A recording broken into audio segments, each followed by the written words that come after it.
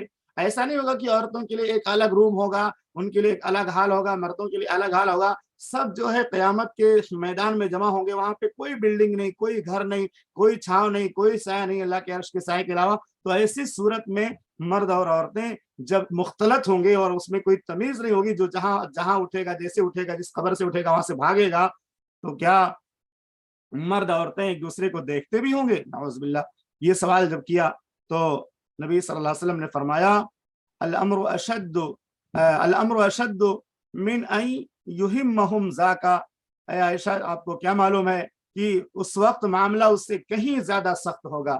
جب آدمی پرسکون ہوتا ہے اور آدمی کی خواہشات کی تسکین ہوتی ہے یا اس کی ضروریات پوری ہوتی ہے، وہ اچھے گھر میں رہتا ہے، اچھے مکان میں رہتا ہے، اچھے سے کھاتا، اس کو کشادہ روزی ملتی ہے، تو اس پر شیطانی حملے ہوتے ہیں، نفس کے حملے ہوتے ہیں، پھر انسان گناہوں کی طرف، بے حیائی کی طرف، فحاشی کی طرف بھاگتا ہے۔ لیکن یہ قیامت کا دن اتنا خطرناک اور اتنا ہیبت ناک ہوگا کہ اس وقت کسی کو اس طرح کی باتوں کے سوچنے کا موقع ہی نہیں ہوگا، کیونکہ معاملہ بہت زیادہ خطرناک ہوگا۔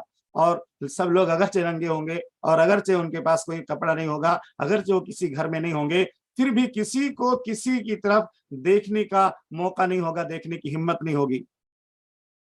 جیسے میں نے اس سے پہلے مثال بیان کیا تھا کہ اگر کسی گاؤں میں آگ لگ جائے اور ہر کسی کا گھر جل رہا ہو تو ایسے موقع پر ہر انسان اپنے رشتہ دار کو بچاتا ہے، اپنے بچوں کو، اپنے بچیوں کو، اپنے گھر کے ساز و سامان کے بچانے میں لگا ہوتا ہے، چاہے اس کے سامنے کسی کی بیوی، کسی کی بہن، کوئی بھی عورت آ جائے یا کوئی بھی مرد سامنے آ جائے تو آدمی یہ نہیں سوچتا کہ چلو یہ ہماری نگاہ اس پر پڑ گئی یا ہم نے اس کو دیکھ لیا، ایسا کوئی موقع ہی نہیں آتا ہے۔ ہر آدمی اپنے اپنے نفسی کے عالم میں ہوتا ہے اور اپنی جان بچانے کی فکر لگی ہوتی ہے، چاہے آگ لگ جائے بہت بڑی گاؤں کے اندر، یا بھگدڑ مچ جائے، قتل عام ہو جائے، کوئی دشمن کا حملہ ہو جائے اور دشمن لوگ ایک دوسرے کو تلاش کرتے پھریں، تو وہاں بھی آدمی اپنی جان کی فکر کرتا ہے، پھر کوئی چیز اس کو نظر نہیں آتی۔ قیامت کا دن تو اس سے زیادہ خطرناک دن ہوگا، اس لیے وہاں پہ کوئی کسی کی طرف نہیں دیکھے گا، اور اگرچہ ان کے پاس لباس و کپڑا نہیں ہوگا، وہاں پہ کسی کو کسی کی طرف دیکھنے کا موقع ہی نہیں ملے گا۔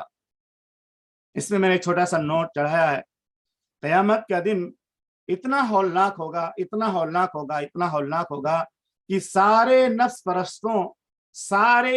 پرستوں آج کے جو ہے دور کے حساب سے یہ جملہ میں نے سیٹ کیا ہے کہ سارے نفس پرستوں اور نشہ خوروں کو نشہ کافور ہو جائے گا قیامت کی پریشانی کو دیکھ کر۔ آج میڈیا کا دور ہے، موبائل کا دور ہے، انٹرنیٹ کا دور ہے،